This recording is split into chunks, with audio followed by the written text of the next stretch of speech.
अस्सलाम वालेकुम। दिखारी online magazine में खुशामदीद। हाज़िर हैं जी नावल ज़ंदान-ए-ज़ात फ़ातिमा नियाज़ी किस्त नंबर 32।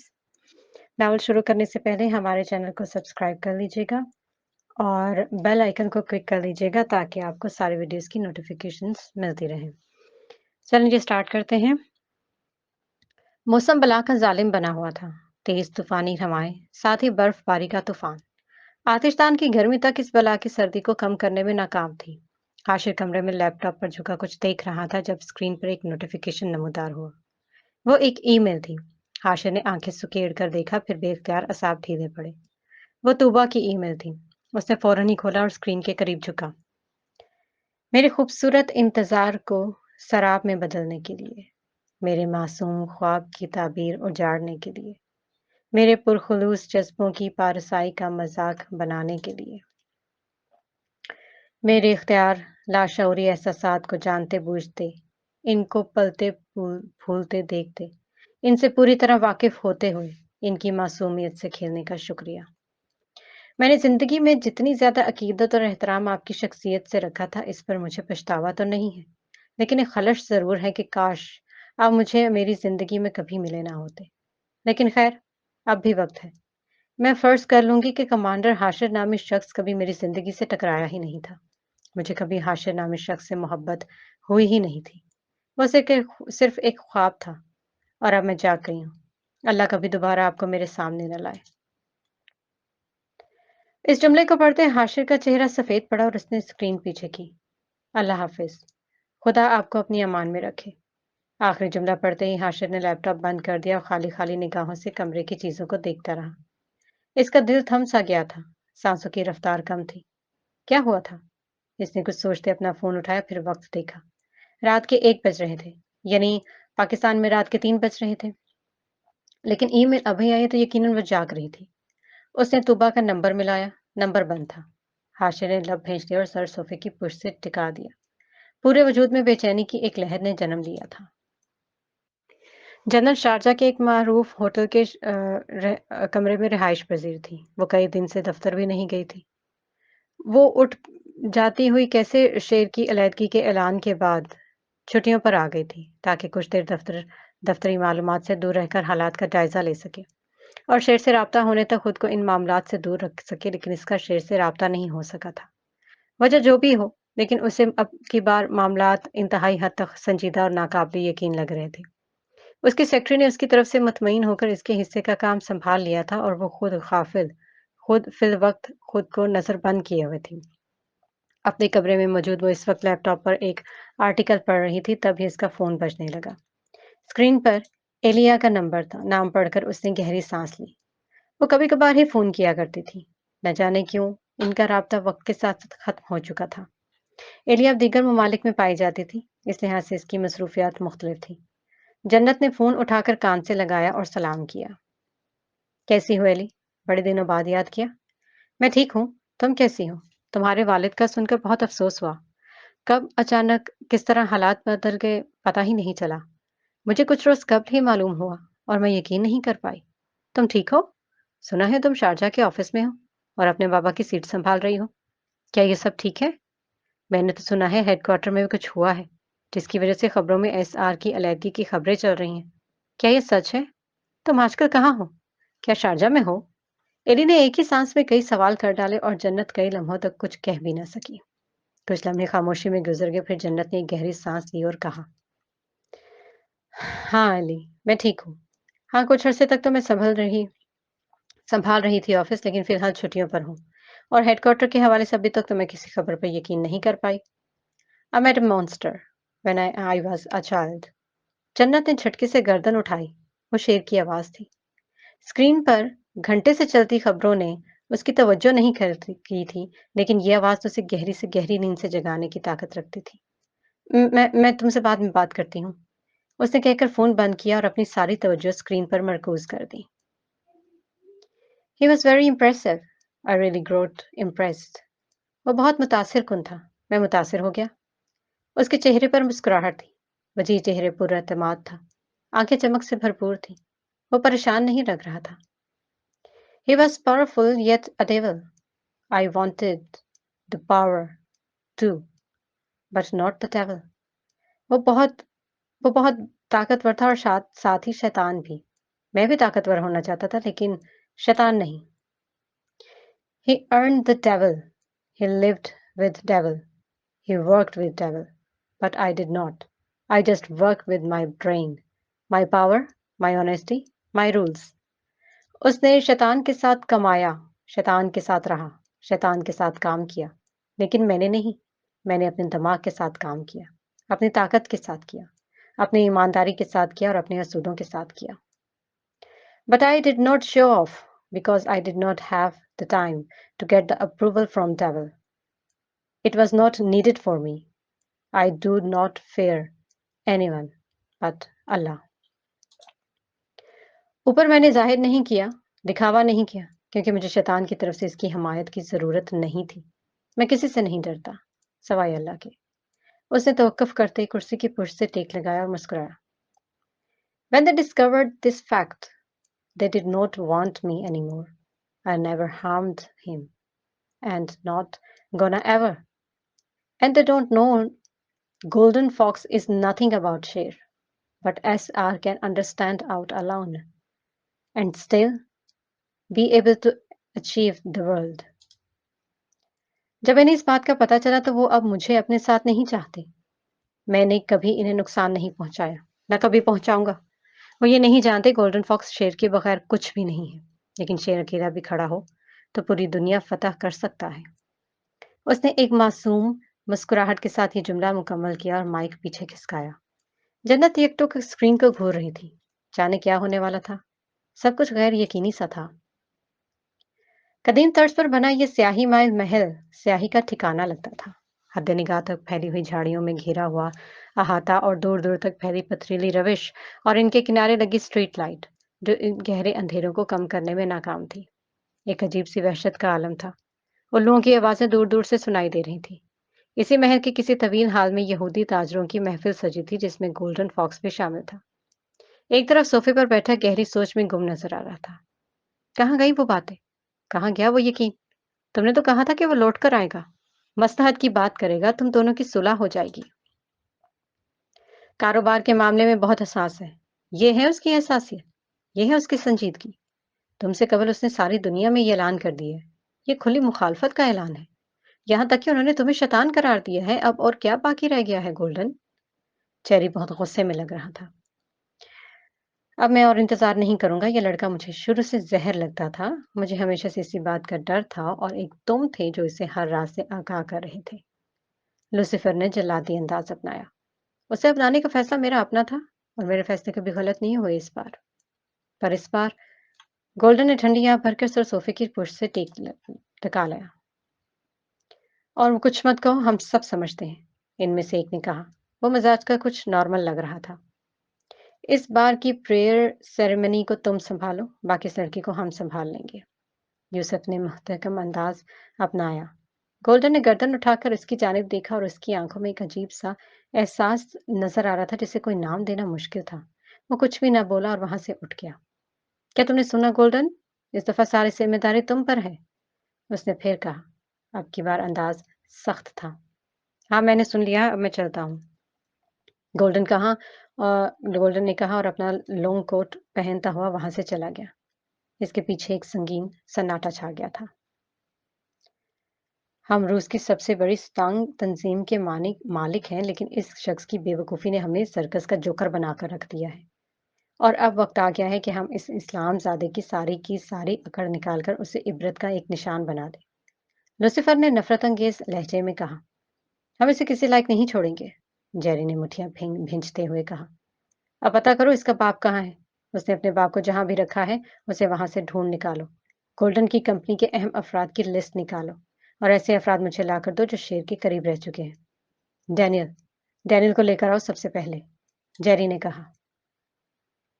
بالکل ٹھیک سوچا تم نے. وہ لڑکا 24 گھنٹے اس شاطر انسان کے ساتھ رہتا ہے، یقیناً بہت کچھ جانتا ہوگا. لوسیفر نے تائید کی. منصوبہ بنتا گیا. اس رات سے فضاؤں کی ٹھنڈک اور رات کی وحشت اس کے شیطانی دماغ کی ساری تدبیروں کے گواہ بن رہے تھے. تو اس کا نام حاشر ہے، حاشر بابا خان. ہیزل اپنے آئی پیڈ پر انگلیاں چلاتی بڑبڑائی. चेहरा कुछ खिला-खिला सा लग रहा था। बेफ़िक्री से पलंग पर नींद रास थी। कितनी अजीब बात है, मैंने आज से कभी किसी में दिलचस्पी नहीं ली। ज़रूरत के बगैर, किसी फ़ायदे के बगैर, किसी मतलब के बगैर। इस शख्स में कुछ था जो आज से पहले किसी मर्द में मुझे नज़र नहीं आया। वो क्या था? वो ज़हरीला बड़बड़ाई। ए हसीन शख्स, मैं अब तुम्हें कहाँ ढूँढूँ? तुम्हारी आँखें। तुम्हारी आँखों में वो सब कुछ है जिसके लिए मेरी रूह तरसती है। तुम्हारे हिसार में वो चंद लम्हे मुझे तमाम उम्र के खसारों से दूर ले गए। वो लम्हे कितने अजीब थे। अपने मुख्तसर से हयात में मेरी रूह को ताहयाती का एहसास दे गए। वो मन ही मन में हाशिर से मुखातिब थी। दफातन महल की छत पर हेलीकॉप्टर की गन गरज सुनाई दी। वो झटके से सीधी हुई और उसका चेहरा सफेद सा पड़ने लगा।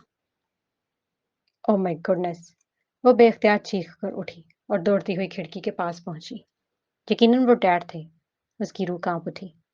डैड को कभी ना कभी मालूम पड़ना था, वो ये बात जानती थी, लेकिन वो लम्हा इतनी जल्दी आ जाएगा, इसके वहमो गुमान में भी ना था।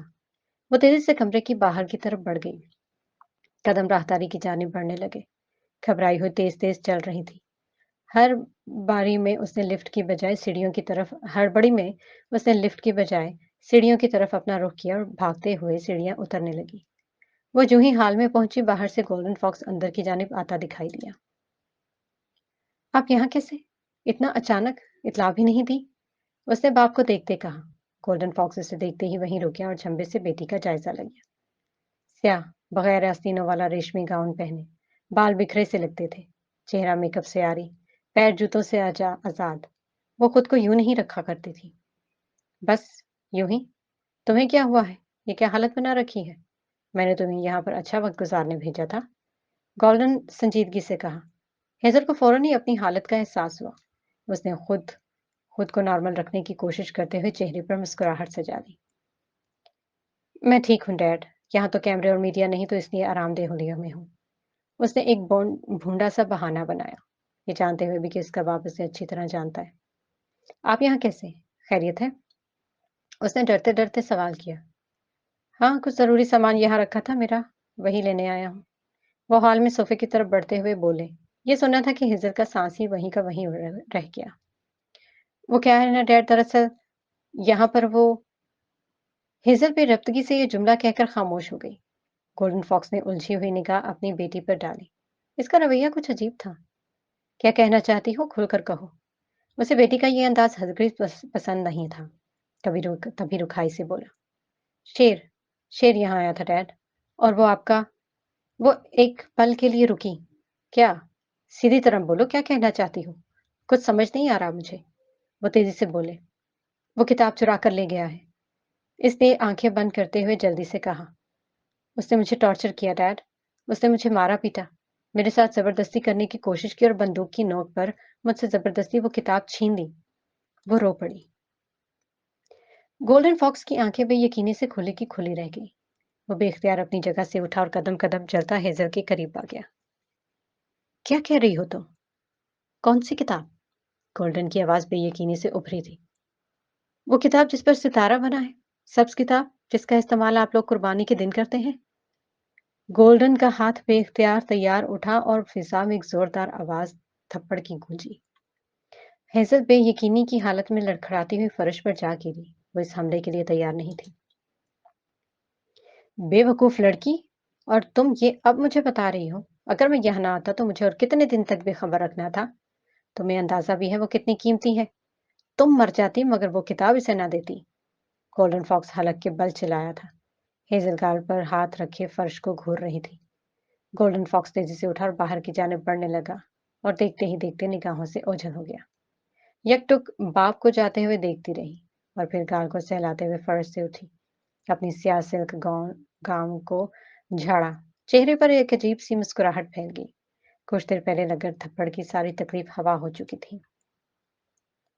अब बचकर कहाँ जाओगे लड़के? यकीनन रूस की जमीन अब तुम पर तंग कर दी जाएगी।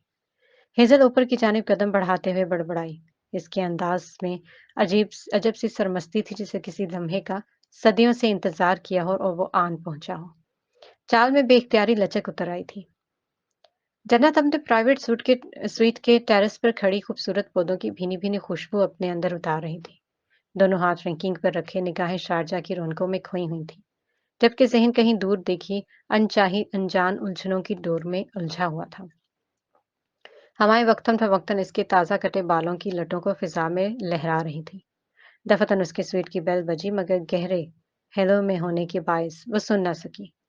कुछ लम्हे तो तवक्कुफ के बाद बेल दोबारा हुई। अब की बार भी वो अनजान खड़ी रही, यहाँ तक कि बेल मुसलसल बजने लगी। कुछ लम्हों बाद वो चौंकी और पलट कर पीछे की तरफ देखा। इस वक्त यहाँ कौन हो सकता है? रात के 1:30 बज रहे हैं, उसने जेरे लब कहा और पलट कर अंदर की जानिब बढ़ गई। कमरे में आते उसने एंट्रेंस स्क्रीन के बाहर स्याह चश्मा लगाए वो शख्स खड़ा था। जन्नत की भवें भींच गई। उसने नासमझी से हाल में झांका और स्पीकर ऑन किया। तुम इस वक्त यहाँ क्या कर रहे हो? उसने खुश्क लहजे में सवाल किया। मैडम, अपना जरूरी सामान लेकर बाहर आ जाइए, बड़े ही अदब से कहा गया। क्या मतलब जरूरी सामान लेकर बाहर आ जाओ? जन्नत चिढ़ गई। मैडम, हमें हुक्म मिला है, प्लीज अपना सामान लेकर बाहर आ जाइए। उसी अंदाज में अपनी बात दोबारा दोहराई गई। जन्नत की आंखें गुस्से से सुर्ख होने लगी। तुम जा सकते हो, जन्नत ने तल्खी से जवाब दिया और स्क्रीन बंद कर दी। बेल दोबारा बजने लगी और मुसलसल बजती रही। जन्नत अनजान बनती दोबारा टेरेस पर चली आई और वहीं टहलने लगी। उसे अंदाजा था कि ऐसा कुछ होने वाला है। उसे गुस्सा आने लगा। क्या मेरी जिंदगी में कभी कोई सुकून नहीं आएगा? क्या मैं यूं ही बचती बचाती एक जगह से दूसरी जगह सफर करती रहूंगी? आखिर वो समझता क्या है अपने आप को? मेरी जिंदगी को एक एडवेंचर फिल्म बनाकर रख दिया। अब की बार मैं कहीं नहीं जाऊंगी, चाहे कुछ भी हो जाए। ताव खाती दिल ही दिल में सोच रही थी जब भारी कदमों की आवाज आई। वह बुरी तरह चौंक कर पलटी। वही खुश शक्ल उधेड़ उम्र शख्स सामने खड़ा था, नजरें झुकी हुई, मगर अंदाज चुकन्ना था। तुम तुम किस कदर ढीठ इंसान हो? तुम्हें मैंने कहा था ना, मैं कहीं नहीं जाना चाहती। तुम अंदर कैसे आए? ये एक प्राइवेट रूम है। वो इस पर चीख पड़ी। माजरत खा हूं मैडम, लेकिन हमें हुक्म मिला है। उसका अंदाज बहादुर और धीमा जरूर था, लेकिन माजरत ख्वाहाना हरगिज नहीं था। जन्नत तरफ निगाहों से उसकी जानिब देखने लगी। वो खुद कहाँ है? मैं नहीं जानता मैडम। तो हुक्म क्या तुम्हें आसमान से मिला था? वो तंज़िया अंदाज में बोली। वो शख्स चुप रहा, नजरें हनूज झुकी हुई थी। जन्नत खुशीली नजरों से उसे देख रही थी। दिल ही दिल में इस बात को सोच रही थी कि जिद और मजम्मत बेकार थी। सामने खड़ा शख्स उसके लिए अब अजनबी नहीं रहा था। वो इसे बाहर कहीं कई बार अपने आस पास देख चुकी थी। हम कहाँ जाएंगे? जन्नत ने सवाल किया। ये मैं अभी नहीं बता सकता। वही धीमा, अदब से भरा लहजा। बाहर इंतजार करो, जन्नत ने सर्द मोहरी से कहा। वो शख्स फौरन बाहर की जानिब बढ़ गया, जबकि जन्नत अपना सामान समेटने लगी। होटल की विसीं लॉबी के एक सिरे पर सिटिंग एरिया, जहां होटल स्टाफ के 2 मर्द खड़े बातें कर रहे थे। रिसेप्शन पर बैठी लड़की लैपटॉप की स्क्रीन की तरफ देखती मसरूफ थी। फिजा में ताज़ा फूलों की महक फैली हुई थी। मैंने तुमसे कहा था ना कि वो वही लड़की है जिसे मैंने इस फैशन शो में देखा था। तब भी यही आदमी मुझे वहां नजर आया था। जब वहां धमाका हुआ, तब भी ये जाए वकूआ पर थी और वहां शेर खुद आया था। शेर रूसिया। उसका अंदाज सरगोशी करने जैसा था। हाँ, तुमने मुझे तब बताया था। तुमने जो रात को मैगजीन भेजा, इसमें इसी की तस्वीर है। लेकिन शेर रूसिया की बीवी है, ये बात नहीं मैं मान सकता। तुम मानो या ना मानो, मेरी मालूमात गलत नहीं हो सकती। कल शेर ने वो कॉन्फ्रेंस की और आज ये शख्स उसे लेने आ गया। वो चेकआउट कर गई, जबकि वो कई दिनों से यहाँ रह रही थी। उसने 3 माह से ऊपर के लिए ये स्वीट बुक किया हुआ था। उसने पुरस्कार अंदाज में कहा। हो सकता है तुम्हारी बातें दुरुस्त हो। तुम्हें आखिर इन लोगों में इतनी दिलचस्पी क्यों है? मैं ये सब इसलिए जानता हूँ क्योंकि पिछले कई अरसे से मैंने इनके रिजॉर्ट में अप्लाई किया हुआ है और मैं अक्सर वहां जाता रहता हूँ। तभी वहां 3 से 4 स्याह लिबास में मलबूस अफराद दाखिल हुए और इनके पास से गुजरते हुए अंदर जाने लगे। काउंटर पर बैठी लड़की ने तेजी से उन्हें आवाज दी। इन दोनों ने गर्दन घुमाकर इन लोगों की जानिब देखा और दौड़ते हुए उस जानिब भागे। हेलो सर, एक्सक्यूज मी, इनमें से एक ने पुकारा। वो पलटे। आप ऐसे अंदर नहीं जा सकते। क्या आप बता सकते? श्श्श। इनमें से एक ने पिस्तौल निकाल ली। वो दोनों बेख्तियार पीछे हटे। क्या तुमने जीएफएसआर का नाम नहीं सुना? एक सर्द मोहरी से बोला। इन दोनों ने गर्दन घुमाकर एक दूसरे को देखा और उल्टे कदम पीछे हट गए। पीछे होटल रिसेप्शनिस्ट खड़ी बुत बनकर खड़ी थी। मैनेजर से राब्ता करो। लड़की सर हिलाती पलट गई। इसी अस्थना में होटल का दीगर स्टाफ भी वहां सुनगुन लेने आ पहुंचा। कुछ ही मिनट में वो वापस आते दिखाई दिए। वहां खड़ा वो सब स्टाफ मेंबरान इधर उधर हो गए और कनखियों से इन्हें जाते हुए देखते रहे, यहाँ तक कि वो लोग नजरों से ओझल हो गए। इनके जाते ही मैनेजर वहां आया। स्टाफ मैनेजर को सारी तफसीलात से आगाह करने लगे। हाशिर और उसकी टीम ने अपनी जगह तब्दील कर ली थी। वो अब कॉटेज के बजाय कजान के इलाके में एक होटल में रुके हुए थे। उन्होंने किताब हासिल करते ही शहर मास्को को खैराबाद कह दिया था। ये इनके प्लान में शामिल था, लेकिन मास्को शहर के हलचल से दामन नहीं छुड़ाया था। वहां की सारी खबरें इन्हें वक्तन फवक्तन मिल रही थी, जिनमें सरे फहरिस्त गोल्डन की तरफ से शेर के लिए खुली जंग का ऐलान था। हाशिर को कुछ कुछ शक हो चला था कि उसकी वजह यही किताब थी, लेकिन वो ये नहीं जानता था कि ऐसा क्यों हुआ। क्योंकि हिजल ने इसे पहचान लिया था, तो यकीनन इन लोगों को इसके पीछे आना चाहिए था। लेकिन किताब की गुमशुदगी के फौरन बाद मास्को के हालात बिगड़ना इस बात की तरफ इशारा करता था कि कुछ ऐसा हुआ है जिसकी इसे तवज्जो नहीं थी। हाशिर ने पाकिस्तान में हेडक्वार्टर्स को मुकम्मल तौर पर ब्रीफ कर दिया था। इनका टास्क तकरीबन पूरी तरह मुकम्मल हो चुका था, लेकिन मजीद आगे क्या करना था, इसका फैसला हाशिर ने अभी तक नहीं किया था और इसने इस हवाले से हेडक्वार्टर में कोई रिपोर्ट नहीं दी थी। लेकिन हेडक्वार्टर से इन्हें वापसी का हुक्मनामा मिल चुका था।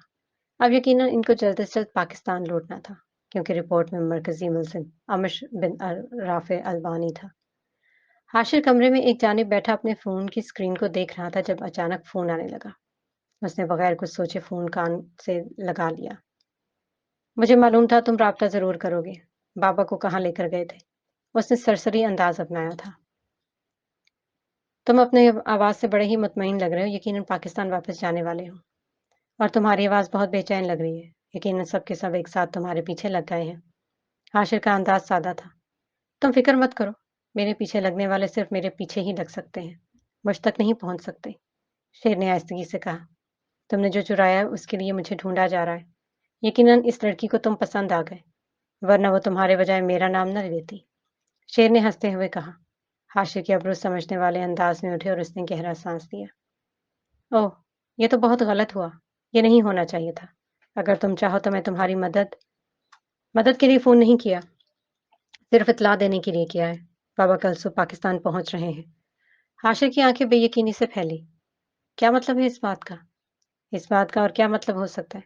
ये इनकी अपनी ख्वाहिश है। और तुम? हाशिर ने संजीदगी से सवाल किया। मेरे बाप मत बनो। शेर ने सर्द मोहरी से हाशिर को टोका। मेरी माँ कई सालों से बीमार है, मुझे नहीं पहचानती। इनके ख्याल में उनका सिर्फ एक बेटा है जिसका नाम शेर है, जो कई सालों से इनसे नहीं मिला। इनके दिमाग को पहुंचे हुए सदमे से वो सिर्फ इसी सूरत में निजात मिल सकती है जब इनका खोया हुआ शेर इनके सामने आ जाए। दुनिया के हर डॉक्टर का मशवरा यही है। हाशिर ने संजीदगी से कहकर फोन बंद कर दिया और पुरसोच निगाहों से सामने देखने लगा। इतनी मुद्दत बाद मिले हो, कुछ तो दिल का हाल कहो। कैसे बीते हम बिन प्यारे, इतने माहो साल कहो। बाबर का पाकिस्तान पहुंचने की खबर पर यह शेर हाशिर के जहन में गूंजा था। उसको एक राहत बख्श एहसास ने अपने घेरे में ले लिया था। ये एक ऐसा मौका था जिसकी ख्वाहिश, तवक्को, गुमान, यहाँ तक कि लाशऊरी तौर पर भी उसके दिलो दिमाग में ये ख्याल तक ना गुजरा था। लेकिन अब यह जानकर जाने क्यों उसे राहत मिली थी, जैसे कोई बिन मांगी दुआ हो। कब्रिस्तान में कदीम तरीन कब्रों में से दो कब्रें साथ साथ थीं, जिनके दोनों अतराफ नीम के बूढ़े दरख्त खड़े थे। इन दरख्तों के साय में दो कब्रें धूप से महफूज थीं। वो खामोश निगाहों से इन दरख्तों को देख रहे थे, जिन पर संगमरमर की तख्तियां थीं। मरहूमा जोजा यूसुफ खान, मरहूम यूसुफ खान। इनका चेहरा तेज हवा के थपेड़ों की जद में था, लेकिन निगाहें साकित थीं। एक क़यामत तो वही थी जिस पर माँ बाप का साया सर से उठता था। इस पर इनको अपनी दुनिया खत्म होती हुई महसूस हुई थी। असाब की मजबूती हुआ करती थी, हवा हो गई थी। दुनिया इस लम्हे में ठहर सी गई थी। इसके बाद तो जिंदगी एक बोझ ही लगने लगी थी, जिसे कुछ भी ना रहा हो इस दुनिया में। कम अज कम बाबर खान के लिए तो नहीं। वालदैन की कब्रों पर फातिहा पढ़ते वो शिकस्ता कदमों से वापसी के सफर पर चल दिए। ये वक्त, ये हवा, ये सड़कें, ये रास्ते, सब कुछ अजनबी सा लग रहा था। इतने साल यहाँ नहीं थे तो दिल पर अलग सा बोझ पड़ा था। अब जब लौट आए थे तो बोझ समेत दिल भी खाली सा लग रहा था। अगरचे मैं एक चट्टान सा आदमी रहा हूँ, मगर तेरे बाद होसता है कि जी रहा हूँ। टैक्सी को हाथ देकर रोका और मुरझाए अंदाज में सवार हुआ। मतलूबा पता टैक्सी वाले को समझाया और खुद टैक्सी की पुश से टेक लगाते आंखें मूंद ली। इस बात से बेखबर कि पीछे एक सफेद कार में कुछ लोग ताकुब कर रहे। 1 घंटा मुख्तलिफ रास्तों से गुजरते वो एक इलाके में आ पहुंचा। किराया अदा करते उतरे और हसरत भरी निगाहों से आसपास देखा। क्या करते हो? खूबसूरत लड़कियां का पीछा करने के अलावा? एक शोक चंचल सा लहजा कानों में गूंजा। सामने रेडियो स्टेशन की पुरानी बिल्डिंग थी। सिर्फ एक खूबसूरत लड़की जिसके गाल पर दिल की शक्ल का तिल है। अपनी आवाज इस पल कान में चुभती महसूस हुई थी। नकरई सी हंसी ने माहौल को सनसना कर रख दिया। बेनूर से जिंदगी एकदम पुरनूर सी हो गई थी। मिलिट्री में तकनीकी असिस्टेंट हूँ। मिलिट्री यानी फौज? फौजी हो? नहीं, फौज में इंजीनियर हूँ। धीमी मुस्कुराहट, धीमा लहजा, निगाहें उस्मा के मुतजस्सिस चेहरे पर थी। हाँ हाँ, सच कह रहे हो? शक भरी निगाहों से बाबर खान का दिल गदगदा कर रख दिया था। झूठ क्यों कहूंगा? वो हंस दिया। लो भला, सुना था फौजी बड़े खड़ूस किस्म के, संजीदा मतीन किस्म के होते हैं। तुम जैसे दिल फेंक आशिक मिजाज तो नहीं होते। ना मैं दिल फेंक हूँ, ना मैं आशिक मिजाज हूँ मोहतरमा। बाबर खान लंबे चौड़े इल्जामात पर बौखलाहट का शिकार हुआ। तो फिर क्या हो? वही तफ्तीशी अंदाज। बदकिस्मती से ट्रेनिंग के दिन बड़े सख्त हुआ करते थे। बस एक रेडियो पास हुआ करता था जिस पर एक ही चैनल के सिग्नल ठीक से आते थे और वहां एक शरारती सी मोहतरमा गीत गाती थी। तब से ही सोच रखा था जब ट्रेनिंग मुकम्मल होकर मुलाजमत पक्की कर लूंगा तो इस लड़की को जरूर ढूंढूंगा। 1 मिनट, किसकी बात कर रहे हो? वो बुरी तरह चौंकी थी। ये 3 साल पहले की बात है। नहीं, 4-5 साल, बाबर खान ने कहा। उस्मा की आंखें बेयकीनी से फैली थी। फिर वो खिलखिलाकर हंस दी। तब मैं यूनिवर्सिटी में थी और मुझे यूनिवर्सिटी रेडियो पर नशर होने वाले चैनल में यूं ही मौका मिल गया था। मैं तो सिर्फ कभी कभी ही शो में आती थी। मैं इस कभी कभी का बेचैनी से हर रोज इंतजार करता था। बाबर खान ने पतलून की जेबों में हाथ अड़सते हुए कहा। उसमें बेयकीनी से इस खूबसूरत शख्स को देख रही थी जिसकी खूबसूरती आम सी हर खूबसूरत शख्स जैसी नहीं थी। स्या गहरी चमकदार आंखें क्या ही गजब की कशिश रखती थी। मुस्कुराहट में जैसे फरिश्तों की सी मासूमियत थी। तुम्हें क्या लगा था कि मैं अपनी आवाज की तरह खूबसूरत होंगी? वो हंसी। खुशक्ल तो वो थी, लेकिन ऐसी नहीं थी कि यूं फिदा होकर कूचा कूचा ढूंढता फिरे। तो क्या नहीं हो? इसके दिल को जैसे चोट सी लगी थी। आंखें झुंझलाहट का शिकार तो चेहरे पर चिढ़ साफ दिखाई देने लगी। उसके चेहरे के तासुरात पर वो खिलखिलाकर हंसती। मैं अब रेडियो पर गीत नहीं गाते, बल्कि एक बैंकर हूँ। ओह, अच्छा। मुझे गीत सुनाओगी अगर फरमाइश कर दूं? बड़ा ही मासूम और सादा सा सवाल था। उस्मा अपना कहकहा ना रोक सकी। वो रेजा रेजा मेरे बदन में उतर रहा है। मैं कतरा कतरा उसकी आंखों को पी रहा हूँ। जिंदगी का रुख बदला। हर शय में रंग भरते चले गए। उस्मा की जिंदगी में आने के बाद एक खूबसूरत सा बेटा हाशिर जिंदगी में आया। वो दिन ब दिन तरक्की कर रहा था। नए नए तजुर्बे करते, नई नई ईजादात उसे दुनिया की नजरों में ला रही थी। चाहे मुहब्ब वतन लोग इस जैसे ज़हीन व फतीन शख्स की सलाहियतों से खुश थे, वहीं माल की मोहब्बत में गर्क शैतानी दिमाग अपने मकरू चाले चल रहे थे। उसे खरीदने की कोशिश की गई। उसे बेचने के नए तरीके ढूंढे जाने लगे। और फिर एक रोज अचानक, तुम्हें हेडक्वार्टर क्यों बुलाया गया है बाबर? उसमें उसकी अचानक खत्म की जाने वाली छुट्टी पर नाला थी, जबकि बाबर खान को इतला कर दी गई थी। साजिश रची जाने की सारी मालूमात उसे मिल चुकी थी। वो सफेद चेहरा लिए घर से निकला। Section 16 of Pakistan army act. Babar Khan को कान सुन पढ़ते महसूस हुई। वो फकत मिलिट्री जज के हिलते लब देख रहा था। According to constitution of Pakistan army act. Babar Khan को लगा वो अभी पूरे कद से जमीन पर आ गिरेगा। वो सांस ना ले पा रहा था। ट्रिएटर लफ्ज नहीं थे, एक आ रहा था जो इसके वजूद को दो नहीं टुकड़ों टुकड़ों में तक, करोड़ों टुकड़ों में तकसीम कर रहा था। Dismissed from the service. उसका सर चकराया और वो धड़म से जमीन पर आ गिरा। मंजर स्याह पड़ता गया। उसकी वतन के लिए अकीदत, मोहब्बत, जुनून, जज्बा सब कुछ उस रोज स्याह पड़ गया था। उसके लिए जिंदगी पहले जैसी नहीं रही थी। उसकी गैरत छीन ली गई थी। उसका गुरूर मिलिया मट कर दिया गया था। उसकी आंखों का नूर छीन लिया गया था। तेरी हथेली पर किसने लिखा है कत्ल मेरा? मुझे तो लगता है मैं तेरा दोस्त भी रहा हूँ। खुली हैं आंखें मगर बदन है तमाम पत्थर। कोई बताए मैं मर चुका हूँ या जी रहा हूँ। شادی کے 3 سالوں میں پہلی دفعہ تھا جب وہ عظمیٰ پر چلا رہا تھا، پوری طرح چلا رہا تھا۔ وہ کئی دنوں سے اس پر امریکہ کی طرف سے آئے پرپوزل کو ہاں کرنے کی ضد کر رہی تھی۔ ہر کچھ دیر بعد یہی بحث، یہی ذکر، اور پھر ایک دن بابر خان پھٹ پڑا تھا۔ مجھ پر لگے غداری کے الزامات سچ ہو جائیں گے، وہ فون کال جو میں نے کبھی کی ہی نہیں، وہ معاہدہ جو میں نے امریکہ کے ساتھ کیا ہی نہیں سچ ہو جائے گا، میں اپنی نظروں میں بھی گر جاؤں گا۔ بھاڑ میں گئی اچھی ملازمت، مجھے نہیں کرنی، نہیں جاؤں گا امریکہ، نہیں کروں گا ان کے ساتھ کام۔ آج اگر اس کے بعد تم نے دوبارہ مجھے کہا تو پوری کی پوری میگزین اپنے بھیجے میں اتار دوں گا۔ سنا تم نے؟ وہ دونوں ہاتھوں سے اپنے بالوں کو نوچتا ہسٹریائی انداز میں چیخ رہا تھا۔ عظمیٰ خوف زدہ حاشر کو کمرے سے لے کر کمرے سے باہر نکل گئی۔ بابر خان کو اکیلا چھوڑ دیا۔ وہ دن بھر گھر میں رہا تھا۔ عظمیٰ بینک سے آتی تو گھر صاف ستھرا ملتا، کھانا تیار پکا ہوا ہوتا۔ حاشر سارا وقت باپ کے ساتھ رہتا۔ آہستہ آہستہ گزرتے وقت کے ساتھ بابر خان نارمل ہوتا گیا اور پھر اس نے شارجہ میں ایک دوست کے توسط سے ملازمت اختیار کر لی۔ پاکستان کو خیر آباد کہتا وہ شارجہ بسا۔ عثمان نے بھی شارجہ میں ملازمت ڈھونڈنا شروع کر دی تھی، پر وہ اب تک پاکستان میں ہی تھی۔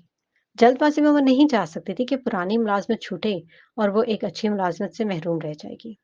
شارجہ میں بینک کی نوکری نہ ملنے تک ان دونوں نے علیحدہ رہنے پر اتفاق کر لیا تھا۔ وہ دونوں فون پر رابطے میں رہا کرتے تھے۔ زندگی اب کچھ بہتر ہونے لگی تھی۔ کچھ وقت مزید گزرا تو اسے بابر چپ چپ سا لگنے لگا، کچھ اکھڑا اکھڑا اور پریشان، مگر وہ وجہ سے پوری طرح ناواقف تھی۔ نہ پوچھ مجھ سے کہ شہر والوں کا کیا حال تھا، کہ میں تو خود اپنے گھر میں 2 گھڑی بھی رہا ہوں۔ بابر ایک عرب کمپنی میں ملازمت کرتا تھا۔ انجینئرنگ کی اچھی خاصی جاب تھی۔ ذہانت کی بنا پر وہ کچھ ہی عرصے میں ڈپارٹمنٹ کے ہیڈ کے درجے پر پہنچ گیا، لیکن کچھ دنوں سے سی ای او کی بیٹی صوفیہ کے چکر اس کے ڈپارٹمنٹ میں بڑھتے ہی جا رہے تھے۔ وہ ہر ممکن کوشش کر رہی تھی کہ کسی طرح بابر اس کی طرف متوجہ ہو جائے، لیکن بابر خان کو گوارا نہ تھا۔ پاکستان میں عزت کی حفاظت کرتی، اس کی اولاد کی پرورش کرتی، اس کی محبوب بیوی جو ہر اچھے برے وقت میں اس کے ساتھ رہی تھی، وہ مر کر بھی اس کے ساتھ بے وفائی کا نہیں سوچ سکتا تھا۔ ایک رات وہ اپنے چھوٹے سے فلیٹ میں دن بھر کی ڈیوٹی کے بعد آرام کر رہا تھا جب گیٹ بجا۔ وہ گیٹ کھولنے گیا تو وہاں کوئی نہ تھا، لیکن فرش پر ایک لفافہ رکھا تھا۔ اس نے لفافہ اٹھایا اور کھول کر دیکھا۔ اس کے اندر حاشر اور عظمیٰ کی تصویر دیکھ کر اس کے رونگٹے کھڑے ہو گئے۔ لفافے میں مزید بھی کچھ تھا، اس کے گھر کا ایڈریس، عظمیٰ کے بینک کا ایڈریس، ان کے آبائی گھر کا ایڈریس، عظمیٰ کے والدین کا ایڈریس، اس کے خاندان کے قریبی لوگوں کی تصاویر اور ایڈریس۔ وہ دنگ رہ گیا، سن سا کھڑا تھا جب اندر سے فون بجنے کی آواز آئی۔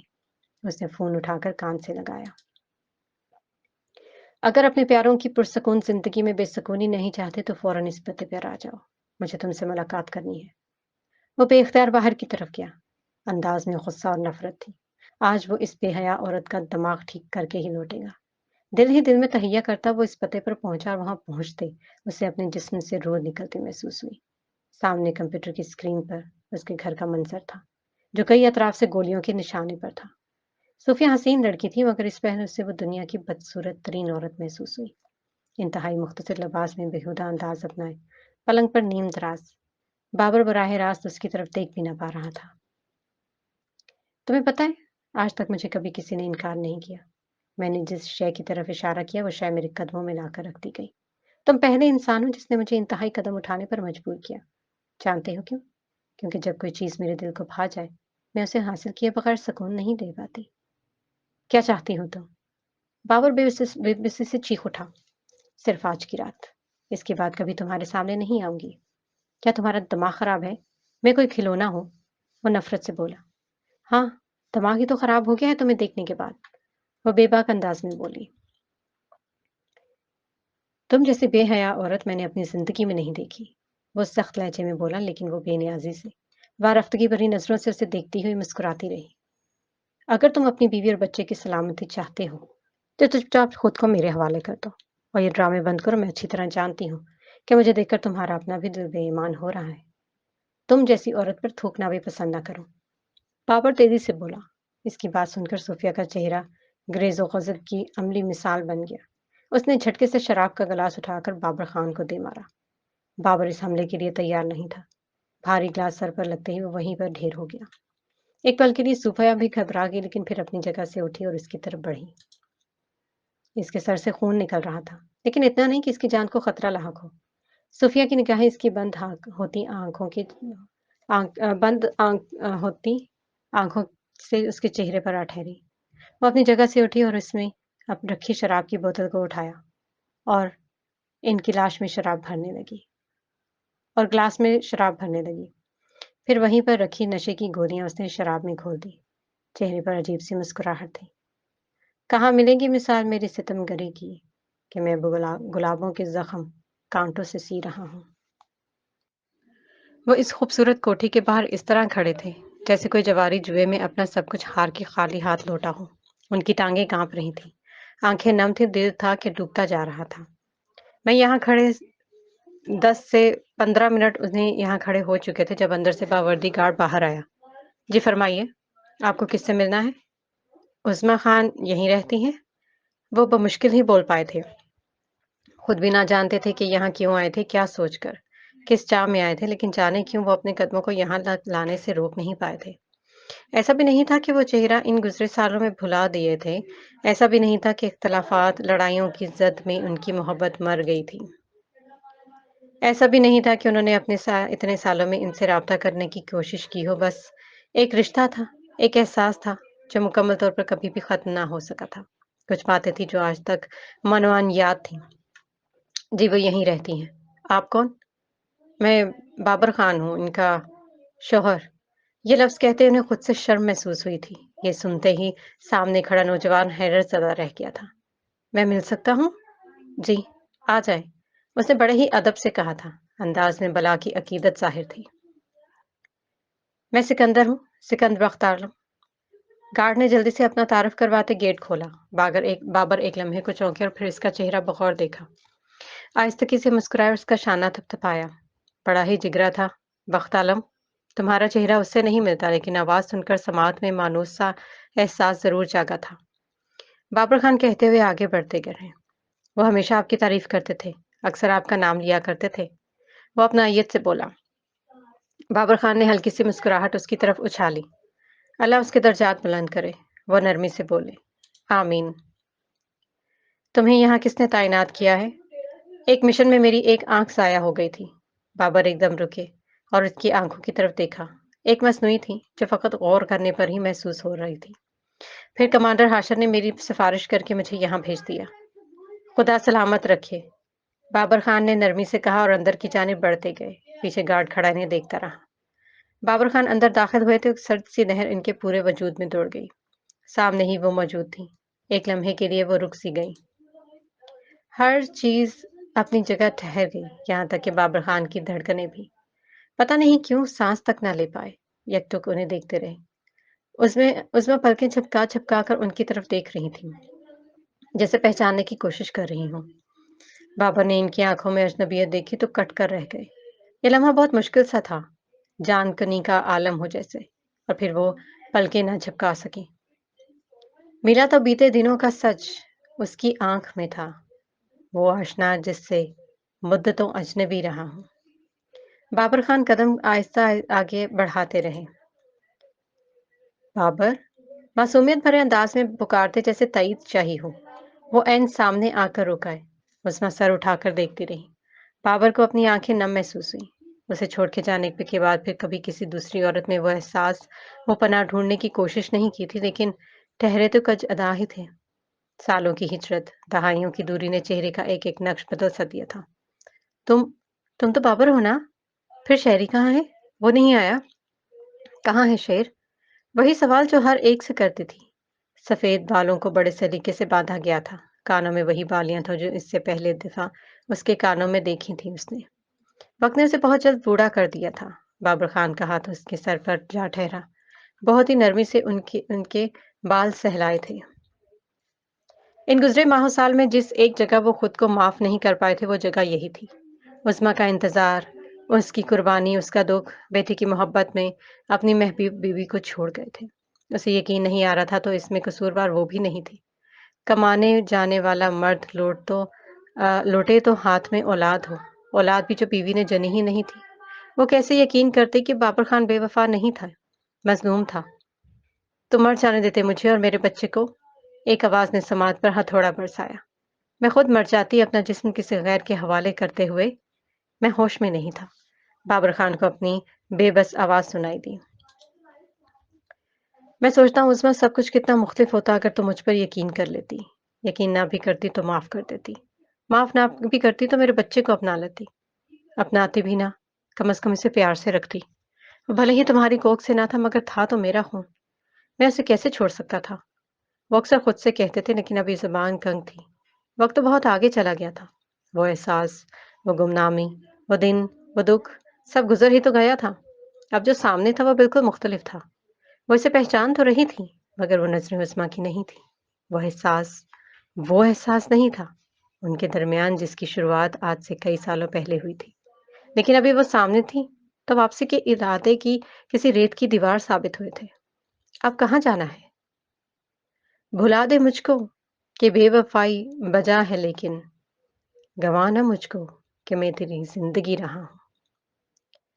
شہری آ جائے گا، اسے میں کہوں گا تو وہ آ جائے گا۔ بابا نے آہستگی سے کہا اور وہیں بیٹھ گئے عظمیٰ کے قدموں میں۔ حاشر بھی، میں بھی۔ کون حاشر؟ عظمیٰ نے الجھی نگاہوں سے اس کی طرف دیکھا۔ بابر کے دل کو بڑے زور کا دھکا لگا تھا۔ حاشر ہمارا بیٹا عظمیٰ، ان کا دل چاہا پھوٹ پھوٹ کر رو دیں۔ انہیں حاشر کا رویہ، اس کی بیزاری، اس کا غصہ، اس کی نفرت، اس پل سب کچھ جائز لگا تھا۔ نہیں، میرا تو کوئی بیٹا نہیں۔ میں تو کسی حاشر کو نہیں جانتی۔ نہیں، میرا ایک ہی بیٹا ہے بس۔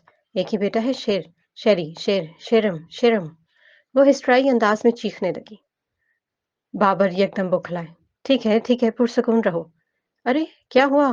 کیا ہوا؟ وہی لڑکی بھاگتی ہوئی آئی۔ بابر خان پیچھے کھسکے اور دنگ نگاہوں سے عظمیٰ کی طرف دیکھتے رہے۔ وہ لڑکی نے سنبھالنے کی کوشش کر رہی تھی۔ وہ اجنبی بن کے ملے بھی تو کیا ہے محسن، یہ ناز کم ہے کہ میں بھی کبھی اس کا رہا ہوں۔